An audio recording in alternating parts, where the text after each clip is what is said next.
ধোঁয়া ওঠা গরম ভাতের পাতে এক বাটি চকচকে ক্রিমি শুক্তো বাঙালির দুপুরের আহার শুরু করার জন্য এর চেয়ে তৃপ্তিদায়ক পদ আর হয় না। কিন্তু এই পদটি রাঁধতে গিয়ে প্রায় সাধারণ কিছু ভুল হয়ে যায়। কখনো উচ্ছে অতিরিক্ত তেতো হয়ে যায়, কখনো সবজি গলে যায়, আবার কখনো বা তাপের তারতম্যে দুধটা ফেটে গিয়ে গ্রেভির মসৃণতা নষ্ট করে ফেলে। শুক্তোর আসল স্বাদ নির্ভর করে তাপমাত্রার নিখুঁত নিয়ন্ত্রণ আর প্রতিটি উপকরণের সঠিক ক্রমানুসারের ওপর। এটি রান্নার কৌশলের একটি নির্দিষ্ট বিজ্ঞান।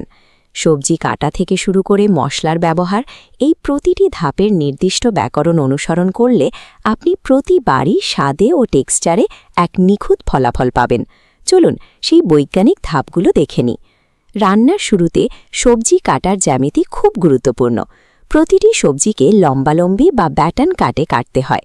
সমান আকারের কাটগুলো নিশ্চিত করে যে তাপ সবজির ভেতরে সমানভাবে পৌঁছাচ্ছে।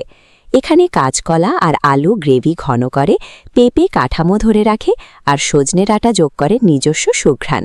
তবে শুক্তোর সবচেয়ে সংবেদনশীল অংশ হল উচ্ছে বা করলা। এর তীব্র তেতো স্বাদ যদি অনিয়ন্ত্রিতভাবে গ্রেভিতে মিশে যায়, তবে বাকি সবজির স্বাদ ঢাকা পড়ে যাবে। তাই উচ্ছেগুলোকে সবার আগে গরম সর্ষের তেলে কড়া করে ভেজে নিতে হয়। তেলের উচ্চ তাপে উচ্ছের বাইরের স্তরে যে প্রতিক্রিয়া হয় তা তিক্ততাকে ভেতরে আটকে ফেলে এবং গ্রেভিকে অতিরিক্ত তেতো হওয়া থেকে রক্ষা করে। একই কারণে ডালের বড়িগুলোকেও লালচে করে ভেজে আলাদা তুলে রাখতে হয়, যাতে রান্নার শেষে এগুলো নরম হলেও নিজের আকার হারিয়ে না ফেলে। তিক্ত উপাদানগুলোকে রান্নার শুরুতেই এভাবে আলাদা করে নেওয়ার মাধ্যমে আপনি স্বাদের ভারসাম্যের ওপর সম্পূর্ণ নিয়ন্ত্রণ প্রতিষ্ঠা করছেন। ফোড়নের জন্য গরম তেলে রাঁধুনি আর তেজপাতা দেওয়ার সাথে সাথেই এর ভেতরের উদ্বায়ী তেলগুলো বা এসেনশিয়াল অয়েল সক্রিয় হয়ে ওঠে, যা শুক্তোর সেই সিগনেচার সুঘ্রাণ তৈরি করে। এই টাইমলাইনটি খেয়াল করুন। প্রথমে পেঁপে আর কাঁচকলার মতো শক্ত সবজিগুলো কড়াইতে দিতে হবে, যা সেদ্ধ হতে বেশি সময় নেয়। এগুলো অর্ধেক সেদ্ধ হওয়ার পর বেগুন আর শিমের মতো নরম সবজি যোগ করতে হয়।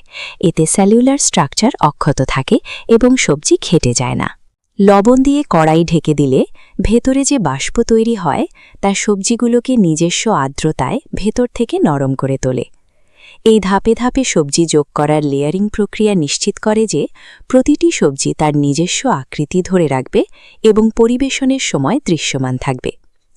সবজি সেদ্ধ হয়ে এলে রাঁধুনি আর সর্ষে বাটার মিশ্রণ যোগ করতে হয়। এই বাটা মশলাটি রান্নার ফ্লেভারকে পূর্ণতা দেয়। এখন সবচেয়ে গুরুত্বপূর্ণ পর্যায়। এই থার্মাল গ্রাফে দেখুন, কড়াইয়ের তাপমাত্রা যখন খুব বেশি থাকে তখন সরাসরি দুধ ঢেলে দিলে দুধ ফেটে যাওয়ার ঝুঁকি তৈরি হয়। তাই দুধ মেশানোর আগে তাপমাত্রা সিমারিং জোনে নামিয়ে আনতে হবে, যা গ্রেভিকে মসৃণ রাখতে সাহায্য করে। কমানো আঁচে ধীরে ধীরে দুধ মেশানোর সাথে সাথে গ্রেভিটি একটি ক্রিমি ইমালশনে রূপান্তরিত হয়। রান্নার এই রূপান্তরটি শুক্তোকে অন্য সব সবজি তরকারি থেকে আলাদা করে। এই থার্মাল কন্ট্রোল বা তাপের সঠিক ব্যবস্থাপনাই সাধারণ সেদ্ধ সবজিকে শুক্তোর সেই সিগনেচার ক্রিমি টেক্সচার দান করে। গ্রেভি ঘন হয়ে এলে আগে থেকে ভেজে রাখা বড়ি আর উচ্ছেগুলো পুনরায় কড়াইতে ফিরিয়ে দিতে হবে। এবার স্বাদের চূড়ান্ত ভারসাম্যের জন্য সামান্য চিনি আর খাঁটি ঘি প্রয়োজন। ঘিয়ের ফ্যাট আর চিনির মিষ্টি ভাব উচ্ছের তিক্ততাকে কমিয়ে পুরো পদের স্বাদে একটি গভীরতা তৈরি করে। চূড়ান্তভাবে তৈরি এই শুক্তোটির দিকে লক্ষ্য করুন। প্রতিটি সবজি আস্ত আছে এবং সবকিছু একটি উজ্জ্বল সুগন্ধি গ্রেভিতে ডুবে আছে। বাঙালির রীতি অনুযায়ী দুপুরের ভোজ শুরু হয় এই তিতামিষ্টির স্বাদ দিয়ে। এটি রসনাকে মূল খাবারের জন্য প্রস্তুত করে এবং খাবারের শুরুতে একটি সতেজ অনুভূতি দেয়। তিক্ততা, মিষ্টতা আর নিখুঁত টেক্সচারের এই সমন্বিত বিজ্ঞানই শুক্তোর স্বাদকে অনন্য করে তোলে। এই পদ্ধতি অনুসরণ করে আপনিও আপনার রান্নাঘরে ঐতিহ্যবাহী স্বাদের পূর্ণ নিয়ন্ত্রণ নিয়ে আসতে পারেন। ভিডিওটি ভালো লাগলে লাইক ও শেয়ার করুন এবং সাবস্ক্রাইব করে আমাদের সাথেই থাকুন।